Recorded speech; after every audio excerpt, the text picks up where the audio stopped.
Pag-ibig or bank financing, alin ang mas bagay sa'yo? Maraming nalilito rito, pero ang totoo, depende yan sa financial goal mo. I-breakdown natin ha, para hindi ka magkamali. Let's compare it with Pag-ibig Fund. Sa Pag-ibig, ang biggest advantage ay ang 30 years payment term. Ito ang dahilan kung bakit mababa ang monthly amortization nila. Plus, ang interest rate nila ay very stable at mababa lang. At meron pang subsidy programs ha, para sa mga minimum wage earners na tinatawag na 4PH. Sa bank financing naman, ang focus ay interest rate flexibility. Although 20 years lang ang maximum term, ang mga banks ay may ino-offer na fixing period. Ibig sabihin, pwede nilang i-lock in ang mababang interest rate from 1 to 5 years para hindi ka affected ng market fluctuations. Tandaan, sa Pag-ibig, basta naka 24 months ang contribution mo at pasok ang basic salary sa requirements na kailangan, ma-approve ang loan mo. Pero sa bangko, mas mahigpit ang credit scoring. Sinecheck nila ang credit history, existing loans, at employment history. Para sa mga OFWs, take note,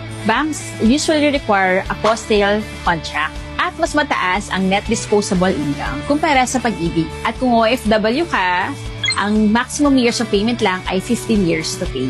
Huwag basta-bastang pumirma ng reservation agreement ha, kung di mo pa alam kung saan ka fit. Safe investment at tamang diskarte ang kailangan mo para sa dream home mo. Pwede ka namang malaman kung saan ka qualified. Send me a